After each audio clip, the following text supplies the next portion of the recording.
Hola doctores, ¿qué tal? ¿Cómo están? El día de hoy vamos a hablar sobre esta pequeña clase que corresponde a los virus oncogénicos y VIH. Me presento, yo soy la doctora Michelle González, actualmente médico pasante en la coordinación de enseñanza y también nos va a acompañar la doctora Laura Guadalupe. Estos son los contenidos que vamos a estar abarcando el día de hoy en esta breve lapso de tiempo. Vamos a estar abarcando estos principales agentes, los cuales corresponden al virus del papiloma humano, al molusco contagioso y al virus de inmunodeficiencia humana. Bueno, vamos a iniciar con el virus del papiloma humano y es importante hablar sobre sus generalidades. Corresponde a la familia Papillomaviridae, a la subfamilia Papillomavirus, y hay que hablar de su tamaño. Principalmente son virus pequeños, aproximadamente miden 55 nanómetros. Es importante mencionarles que no tienen cápsula y su simetría va a ser icosaédrica. Aproximadamente van a tener 72 capsómeros y poseen una doble cadena circular de ácido desoxirribonucleico, o como ustedes ya lo conocen, DNA. También es importante mencionarles que tienen proteínas de cápside estructurales. Ahorita vamos a ver por qué son importantes estas proteínas. Y aquí vamos a resaltar estas dos principales, las cuales son la L1 y la L2. También es importante mencionarles que hay más de 100 genotipos de BPH que van a estar pues causando patologías, y estos genotipos pues van a estar provocando algunas lesiones genitales en diferentes zonas que vamos a ver más adelante, pero también pueden llegar a producir verrugas cutáneas que no precisamente van a estar en genitales, ¿no?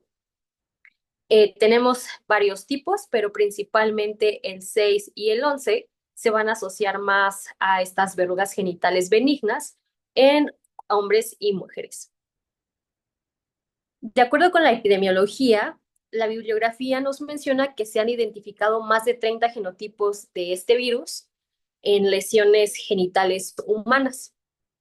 Y una sola exposición sexual con una persona infectada, pues puede llegar a transmitir la infección aproximadamente en un 60 a 70% de las veces. Entonces, se sabe que este virus es altamente contagioso y por eso las medidas de prevención van a ser fundamentales para que nosotros podamos educar a nuestra población y sobre todo para que implementemos estas medidas en salud pública para evitar la propagación.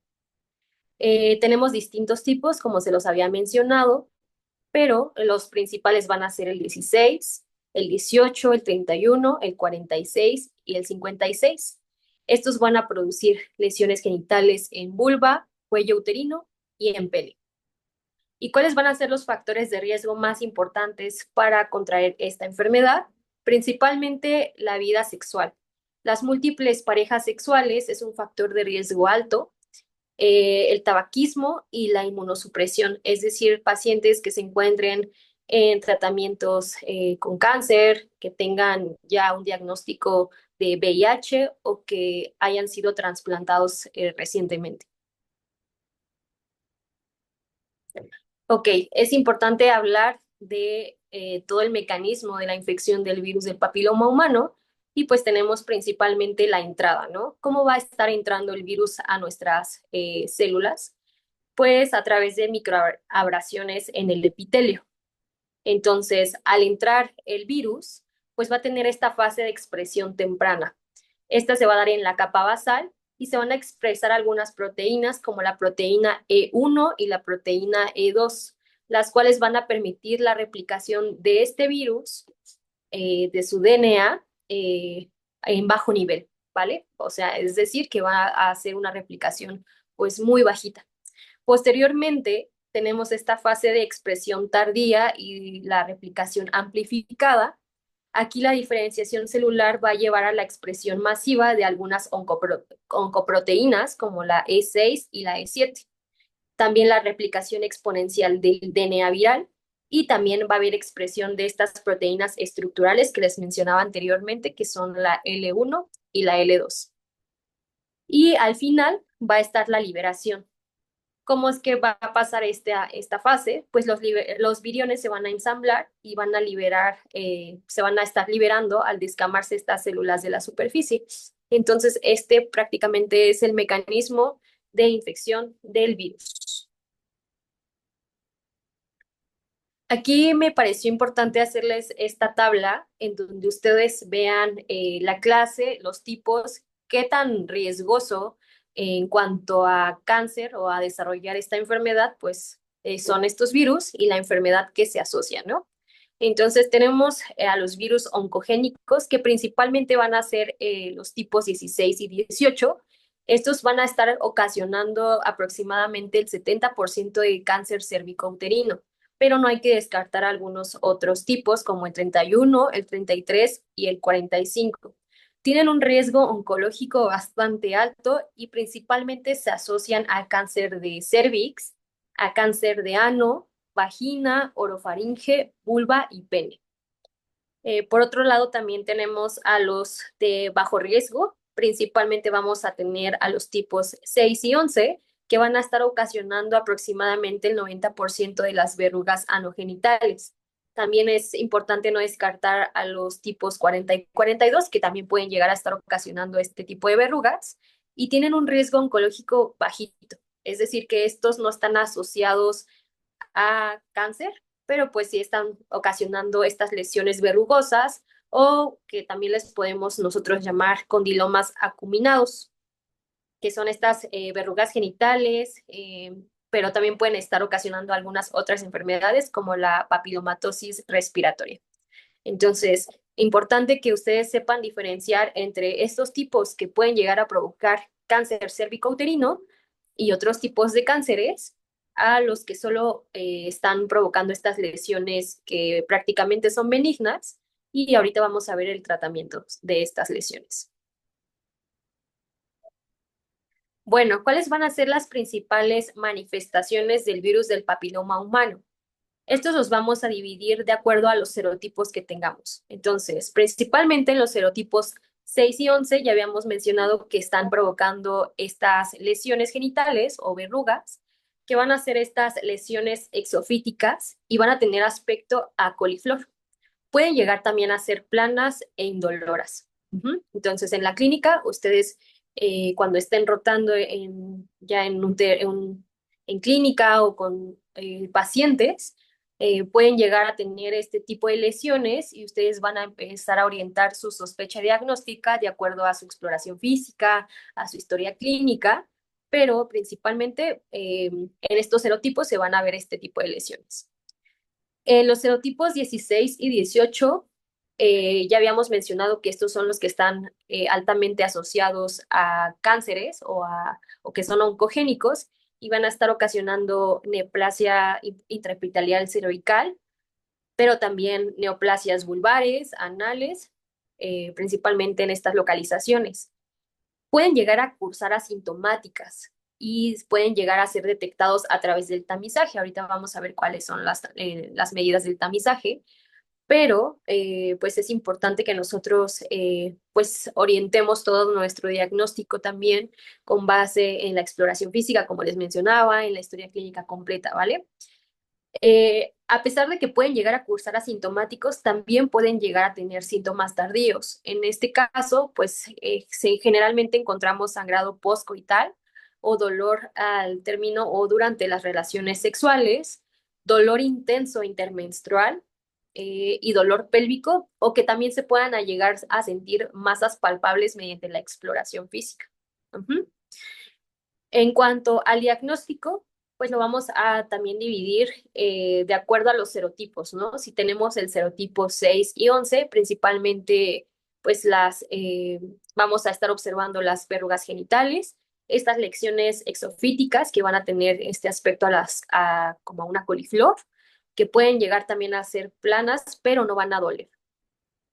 En los serotipos 16 y 18, ya les mencionaba que son las oncogénicas, pues principalmente les mencionaba que pueden llegar a ser asintomáticas y se detectan principalmente por el tamizaje, pero pueden llegar a tener estos síntomas, ¿no?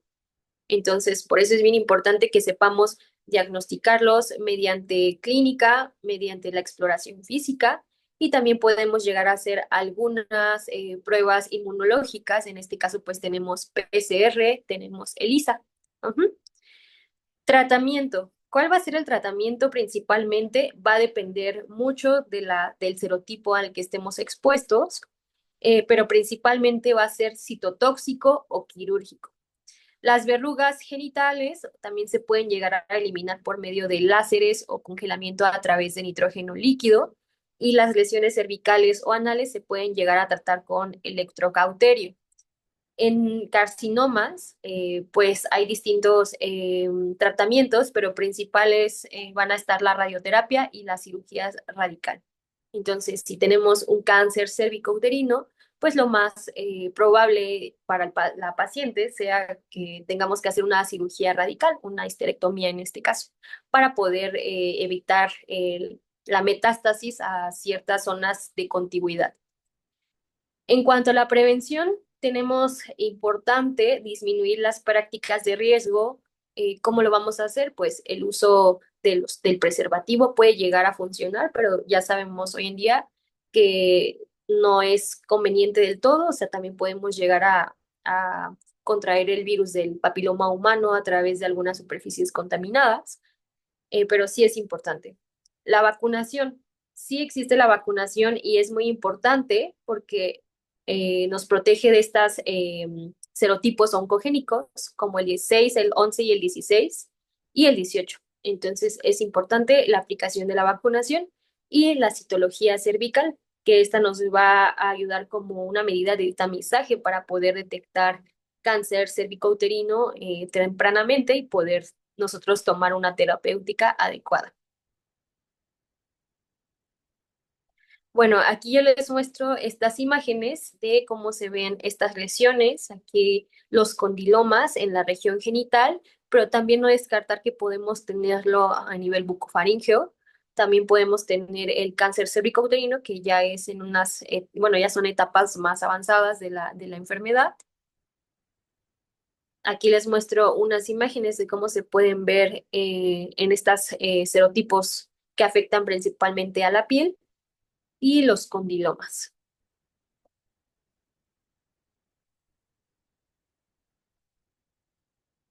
Bueno, ahora pasando con el molusco infeccioso, pues vamos a hablar un poco de sus generalidades. Este pertenece a la familia Poxviridae, al género Molluscipoxvirus, y principalmente va a ser un virus de DNA bicatenario. Va a ser un virus envuelto y va a ser uno de los virus más grandes que van a afectar al ser humano. Este va a tener una forma muy particular. Se dice en la bibliografía que tiene una forma de ladrillo o una forma elipsoidal. Y es importante porque se va a estar replicando en el citoplasma de las células del huésped. Importante mencionar que ahí bueno, tiene subtipos, pero principalmente van a estar afectando estos dos, que es el MCV1 y el MCV2. Estos van a ser diferenciales entre los grupos etarios. Principalmente el uno va a estar afectando a los niños o a los pediátricos, y el 2 va a ser más común en los adultos, y también a menudo se asocia a transmisión sexual y al virus de inmunodeficiencia humana. Entonces, importante también aquí saber diferenciar estos dos tipos por los grupos etarios a los que puede llegar a estar afectando. La transmisión se va a dar directamente por el contacto directo piel con piel, que es el más común, pero también pueden llegarse a ver involucrados los fomites, las toallas, ropa, juguetes de piscina, y también importante la autoinoculación a través del rascado o del frotamiento. Es decir, que si nosotros tenemos contacto con una persona que tiene estas lesiones y podemos, o sea, si las agarramos directamente, tenemos este contacto, podemos llegar a contagiarnos del molusco. En cuanto a la epidemiología, en los pediátricos tiene una incidencia máxima entre el primer año de vida y hasta los 10 años. Es especialmente o muy frecuentemente que se desarrolle en ambientes cálidos y húmedos, y también ya en las etapas más grandes de la vida, en los adultos jóvenes, pues se considera una infección de transmisión sexual, cuando las lesiones se pueden o se ven mediante la exploración física en el área anogenital, en el abdomen bajo o en los muslos, que es una de sus presentaciones pues más frecuentes. ¿Cuáles van a ser algunos de los factores de riesgo? Principalmente pacientes que tengan o que ya hayan surgido con dermatitis atópica, perdón. ¿Por qué? Porque ya han estado comprometidos con la barrera cutánea, entonces pueden llegar a tener mayor afinidad de este virus en estas células que ya hayan estado comprometidas. El inmunocompromiso, como ya lo habíamos visto, pacientes que estén en radioterapia, que tengan un diagnóstico ya de VIH o que tengan algún tipo de cáncer. Y los deportes de contacto, principalmente aquellos practicantes de lucha libre y que estén constantemente en gimnasios o tocando superficies que pueden llegar a estar expuestas también a mucha población. En cuanto a las manifestaciones clínicas, pues es importante mencionarles que su periodo de incubación de este virus es aproximadamente de 2 a 7 semanas. Y van a estarse presentando estas lesiones típicas que más adelante les voy a mostrar. Son pápulas que miden de aproximadamente 2 a 5 milímetros. Estas pápulas son firmes, indoloras y son de color pues muy similar a la piel, no tienen como una coloración rojiza o que nos haga pensar en otras lesiones, sino que sí pueden llegar a ser muy similares al color de la piel del huésped. Pueden también ser como blanquecinas, grisáceas y van a tener principalmente una forma característica en cúpula. ¿Cuál va a ser el signo patognomónico de esta enfermedad? Pues va a ser esta umbilicación central que van a tener estas lesiones. Van a tener como pues la pápula y una pequeña depresión en el centro. Ahorita se las voy a mostrar. En cuanto al diagnóstico, principalmente va a ser clínico, pero también podemos diagnosticarlo por dermatoscopía y por histopatología. En la apariencia clínica, pues vamos a tener estas pápulas umbilicadas, como ya les había mencionado, y en la dermatoscopía, pues puede llegar a confirmarnos un cierto patrón vascular que tienen estas lesiones. En cuanto a la histopatología o biopsia, pues esta no va a ser de primera instancia, sino solo se va a reservar para los pacientes que hayan tenido casos atípicos o en esos pacientes que estén inmunocomprometidos. La muestra de estos cuerpos de molusco o cuerpos de Henderson-Patterson se van a ver en la epidermis. En cuanto al tratamiento, pues principalmente va a ser a través del curetaje o raspado, la crioterapia, a través del nitrógeno líquido o láser. Sin embargo, también podemos administrar tratamientos tópicos. En este caso tenemos al ácido salicílico, la tretinoína y la podofilotoxina, que este va a ser pues recomendado. Sin embargo, sí hay que tener supervisión en el uso con los pediátricos. Y algunos inmunomoduladores como el topicol miquimo, que no siempre se ha recomendado, pero pues puede llegar a ser un tratamiento que nos funcione en este virus. En cuanto a las medidas de prevención, principalmente la higiene es importante. ¿Por qué? Porque hay que lavarse las manos frecuentemente cuando nosotros estemos en contacto con algunas superficies contaminadas. Debemos de evitar el rascado para prevenir la autoinoculación de este virus y para que también no haya como alguna coinfección bacteriana, ¿no? Secundaria a este tipo de lesiones. Evitar compartir las toallas, la ropa y las esponjas de baño o equipos deportivos va a ser fundamental para poder prevenir el virus a través de estos fomites. Y el contacto sexual, el uso de barreras o de métodos de barreras puede reducir este riesgo de transmisión en adultos que actualmente o que sean sexualmente activos. Aquí tenemos las lesiones umbilicadas que les muestro, son estas pápulas del molusco y se van a ver principalmente así. Y bueno, pues esto sería todo por mi parte. A continuación, la doctora Laura les va a hablar un poquito sobre el virus de inmunodeficiencia humana. Ok, chicos, vamos a continuar con la parte de virus de inmunodeficiencia humana y se los voy a presentar yo, Laura Guadalupe Chávez Gómez. Y aunque es una presentación con fines académicos, sí me gustaría comentarles que no solo aquí, sino ya en el ámbito médico, este tema y este virus en particular se tienen que tomar con cuidado ético, justo porque es una enfermedad que ha sido altamente estigmatizada desde hace mucho tiempo. Me gustaría comentarles que este virus pertenece a la familia Retroviridae, a la subfamilia Orthorhynchus, al género Lentivirus, y actualmente se han descrito dos especies, el VIH-1 y el VIH-2. Eh, Todas estas características en cuanto a su taxonomía están asociadas a su ciclo de replicación, que vamos a ver un poco más adelante. Y es importante destacar que este es un virus de RNA de cadena sencilla, polaridad positiva. Este le da la característica de entrar a sintetizar proteínas directamente sin pasar por su ciclo de replicación. Y también es importante destacar que es el único virus diploide, así como nuestras células corporales. Es el único que tiene dos copias de su genoma, que a la vez, al momento de replicarse, le permiten una mayor capacidad de mutación. Su cápside es icosaédrica irregular, a veces lo pueden encontrar como que es de forma cónica o incluso lo describen como en forma de puro. Simplemente es que esta estructura alrededor del material genético eh, no tiene la estructura icosaédrica común. Es un virus envuelto, toma esta doble membrana de lípidos de las células que infecta, carga su propia transcriptasa, conocida como retrotranscriptasa, y justo esta enzima es lo que lo clasifica dentro del grupo 6 de Baltimore. Y tiene estas proteínas en espícula, que la más importante es la GP120, que interactúa con sus receptores en CD4 y también puede interactuar con CCR5 y CXR4, lo que le ayuda a interactuar con linfocitos T cooperadores, macrófagos y células dendríticas. Prácticamente las tres células más importantes de nuestro sistema inmunológico.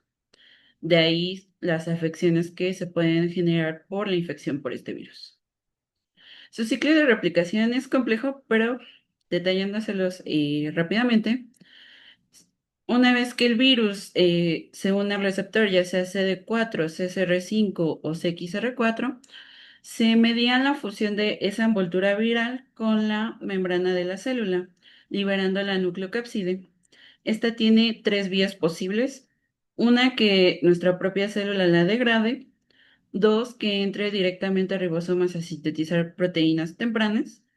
O que sea transportada hacia los poros nucleares, y durante este transporte se comienza la retrotranscripción o transcripción inversa, que es justo una característica de este virus que le permite pasar de RNA a DNA, echando por la borda justo el dogma central de la biología molecular, que espero la recuerden. Y una vez ya que interactúa con los poros nucleares, el genoma viral entra y tiene una proteína que justo le permite integrarse al genoma de la célula y permanecer ahí por días, semanas o años, que a esto sería su periodo de latencia y por lo que le llaman lentivirus, justo porque este periodo pueden pasar mucho, mucho tiempo, incluso años, para que comience su replicación, ya sea porque la misma célula comienza a hacer la expansión que tienen los linfocitos, o que por proteínas del mismo virus activen la replicación celular. Se comienza la replicación y la transcripción de proteínas justo para ese ciclo replicativo y generar muchos RNAs, tanto para traducción de proteínas como para generar las nuevas partículas virales. Ya una vez todo sintetizado, prácticamente todo se va a ensamblar en la membrana celular, y lo importante aquí es que el VIH genera partículas inmaduras y necesita un tiempo de maduración fuera de la célula para generar las nuevas partículas que sí pueden infectar a las otras células que se encuentren en su cercanía. Y quiero que se queden con el ciclo de replicación porque ahorita les voy a explicar cómo actúan los tratamientos antirretrovirales. En cuanto a la epidemiología, principalmente en México, los primeros casos fueron en los ochentas. Han pasado ya cuarenta y tantos años desde los primeros casos diagnosticados en México, y como pueden ver en esta gráfica, han ido aumentando. al menos esta llega hasta el 2023, pero también tenemos los reportes del boletín epidemiológico hasta julio de este año. Y vemos que hemos mantenido una tendencia en cuanto a casos diagnosticados. Y esto es importante porque nos habla tanto que las estrategias de contención han funcionado, como las actualizaciones en cuanto a los protocolos de diagnóstico también han ido mejorándose para poder detectar tantos casos año con año. En resumen del boletín nos habla prácticamente en un periodo del 2014 al 2025, con un total de casos notificados de 180.000 aproximadamente, de los cuales se sabe que 166.000 actualmente siguen vivos, eh, y lamentablemente sigue habiendo defunciones, pero se ha mantenido cierta tendencia. Lo importante aquí es que quiero que lo relacionamos con esta otra información que nos provee la INEGI, que es que al cierre del 2023, 240.000 personas ya se encontraban en tratamiento antirretroviral. Y de esas 240.000, 220.000 se encontraban viviendo con VIH y en su presión viral. Esto significa que en sus análisis de seguimiento no se detectaba una carga viral importante en las personas, por ende el tratamiento que estaban recibiendo era funcional. Hay que saber también la parte de cuántos de estos casos diagnosticados en este periodo siguen vivos. Les recuerdo, es aproximadamente el 92% sigue vivo. En cuanto a los fallecimientos, un 6-7% aproximadamente ha fallecido, pero tenemos un ligero porcentaje de desconocidos que recibieron su diagnóstico en algún momento, pero ya no siguieron con la evaluación o seguimiento. Y esto es importante porque por este pequeño porcentaje puede haber un repunte de casos, porque sí o sí necesitamos hacer ese seguimiento. En cuanto a las características de la infección, las formas de transmisión son por relaciones sexuales sin protección, en este contacto de fluidos que pueden portar el virus, el intercambio de agujas tanto accidental como de usuarios de drogas intravenosas, el uso o contacto con sangre en las transfusiones que fue mal analizada, y la transmisión vertical también es importante en cuanto a este virus. En cuanto a las manifestaciones clínicas, vamos a tener 3 fases o 4 fases. Puede cursarse asintomática en los primeros momentos de la infección o con unas linfadenopatías persistentes. Hay otros casos en los que se presenta algo como un resfriado, y muchas personas presentan varias de estas manifestaciones que llamamos la infección primaria, que es una fiebre persistente de 38 grados o más, pérdida de peso sin razón aparente, diarreas, dolor retroocular, fotofobia, neuropatías, náuseas, vómito, faringitis, úlcera en cavidad oral y paladar, mialgias, debilidad muscular, cefalea y un exantema macular rosa pálido plano. Si se dan cuenta, ninguna de estas sintomatologías o manifestaciones nos indica directamente que el paciente cursa con este virus. Puede ser cualquier otro agente causal con el que lo podamos estar confundiendo. Y este exantema es importante porque por allá en los 80s, justo por esta manifestación, se le conocía como la peste rosa. Si el individuo no se trata, no se diagnostica, la evolución, la enfermedad evoluciona a una infección crónica, teniendo que esa fiebre mayor de 38 grados puede durar hasta por más de un mes, y se presentan otras afecciones, principalmente de microorganismos que usualmente nuestro sistema inmunológico mantiene a raya, como listeriosis, diarrea por agentes que pueden estar en nuestra microbiota, neuropatías periféricas, puede haber presencia de púrpura trombocitopénica idiopática. En cuanto al aparato genitourinario femenino, puede haber presencia de canidosis vulvovaginal, displasia cervical, enfermedad pélvica inflamatoria y abscesos tubováricos. A nivel orofaringio puede haber candidosis oral con leucoplaquia vellosa y las manifestaciones cutáneas pueden evolucionar a angiomatosis basilar por Bartonella o infección por herpes en la zona que afecta a más de un dermatólogo. Y si de nueva cuenta no se diagnostica y se trata de la manera correcta, es cuando llegamos a este conocido término que es el síndrome de inmunodeficiencia adquirida y sus complicaciones, que son una lista infinita, de las cuales quiero resaltar ciertas afecciones. Hay neumonías recurrentes por un montón de microorganismos, tuberculosis pulmonar y extrapulmonar, tanto por Mycobacterium tuberculosis como por otras micobacterias. Y otras manifestaciones clínicas que sí quiero que se queden en la mente es a nivel del sistema nervioso central. Este hongo que se llama criptococos y este parásito que se llama toxoplasma, sí o sí son muy indicativos de que su paciente puede estar cursando con VIH a la par de que estos se presenten en el sistema nervioso central. Entonces, si ustedes se presentan con estas manifestaciones clínicas, tienen que confirmar o diagnosticar infección por VIH en sus pacientes. Y otro que también es muy indicativo de la infección de VIH en este momento de síndrome de inmunodeficiencia adquirida es este que encontramos abajo, que es el sarcoma de Kaposi, que es un herpes, pero que está altamente asociado a una infección por VIH ya muy avanzada. El diagnóstico es un protocolo tan refinado que se ha logrado mantener a lo largo de los años. Aunque es un diagrama de flujo un poco complejo, quiero que se queden con esta idea. Son tres diagnósticos positivos por diferentes métodos para que ustedes puedan decirle a su paciente que sí cursa con infección por VIH. Son estos cassettes como los de COVID, por ejemplo, si lo ubican más fácilmente, pero se usa un cero del paciente. En este caso se detecta directamente VIH-1 y VIH-2 y una proteína que generan, y esta es justo la técnica de cuarta generación.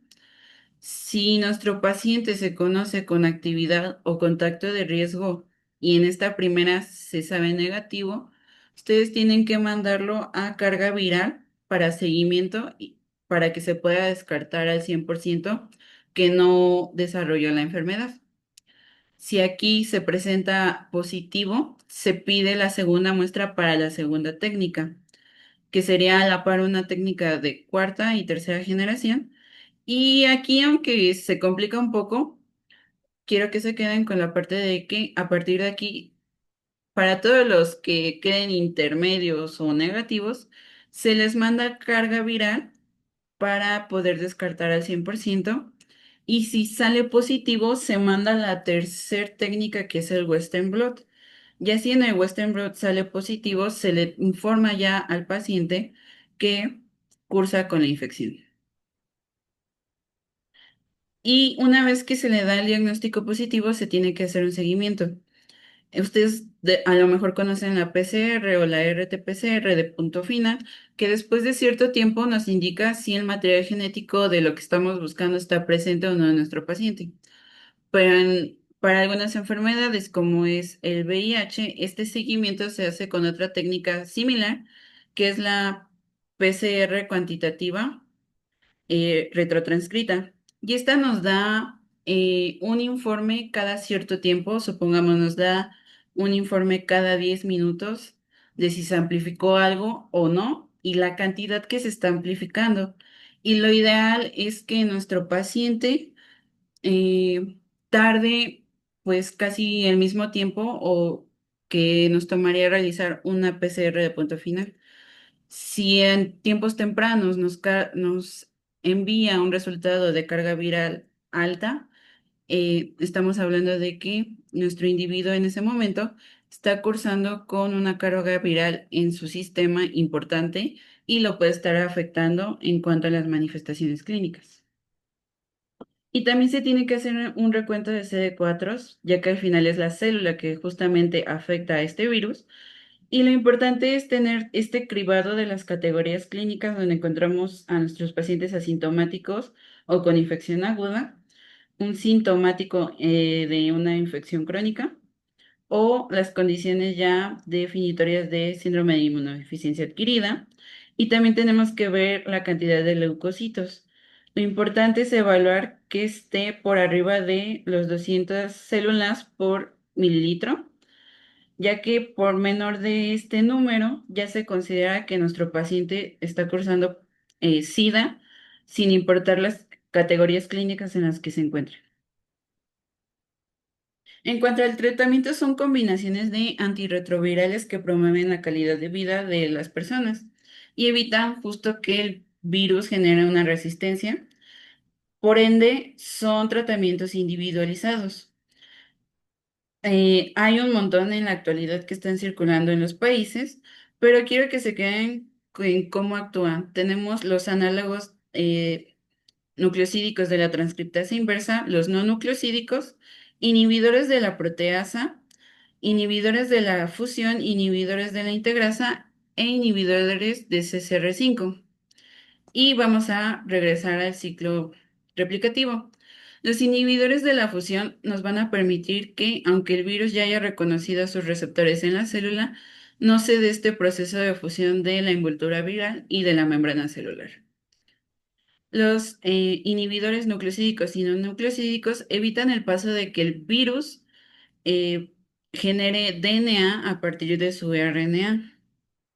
El inhibidor de la integrasa evita justo el punto clave de la integración del material genético de virus en nuestras células. Y por último, el inhibidor de la proteasa evita que estas partículas inmaduras terminen esa maduración y estas partículas liberadas ya no pueden infectar a otras células porque justo no tiene la madurez suficiente para infectar a nuevas células. Y no sé si por ahí escucharon el año pasado que Science le dio a lenacapavir la innovación del año 2024, ya que actúa como un inhibidor de la cápside. El virus puede reconocer, fusionar y liberar justo la nucleocápside, pero evita que ésta se degrade y pueda liberar el material genético. Puede actuar desde este punto y genera que la nucleocápside se vuelva como una barrera impenetrable y ya no puede liberar el material genético aunque llegue al poro nuclear. Y lo importante también es que es una dosis inyectable cada 2 meses y los pacientes ya no tienen que estar tomando otro medicamento diariamente. Y se ha visto que previene la infección por VIH. Es prometedor, pero tenemos que seguir evaluándolo para ver si sí va a seguir como un buen tratamiento y con vías de que mejore la esperanza de vida de los pacientes. A lo mejor también han escuchado estos términos que tenemos actualmente con la profilaxis post-exposición, que son combinaciones de los mismos medicamentos que se administran una vez se tenga una práctica o contacto de riesgo para disminuir la probabilidad de desarrollo de la infección. Y tenemos la profilaxis preexposición para grupos de mayor riesgo que, y se puede disminuir la posibilidad de adquirir el VIH. Aunque estas profilaxis no reemplazan los métodos de barrera, como los condones, además de que el condón evita no solo el contagio de este virus, sino de cualquier otro agente causal transmitido por relaciones sexuales. Entonces, ese es algo que debemos de tener en cuenta. En cuanto a vacunas, actualmente no existe una vacuna, aunque hay una candidata en fase 1 desde el 2021 aproximadamente, que usa un vector viral y se prueba justo en los focos epidémicos de Estados Unidos y Sudáfrica. El problema con la vacuna es que en cada individuo hay un mundo de cuasi especies de el virus.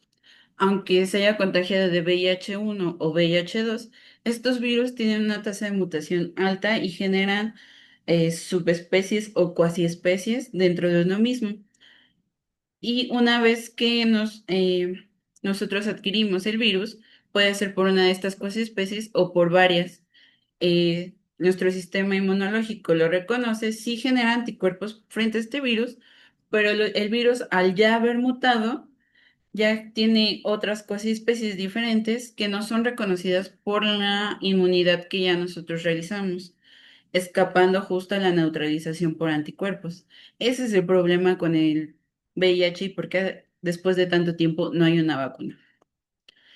Y bueno, ya para ir cerrando, les quisiera comentar que todavía hay un poco de desinformación, tabú y estigmatización en esta enfermedad, pero es importante que ustedes como médicos puedan brindar esta información a sus pacientes y sepan que al menos aquí en la Ciudad de México hay más de 200 asociaciones que pueden ayudar, dar seguimiento al diagnóstico, les ayudan a conseguir su tratamiento que justo entre en este registro de tratamiento antirretroviral y también dan acompañamiento psicológico, nutricional, e incluso ayudan al diagnóstico de otras enfermedades.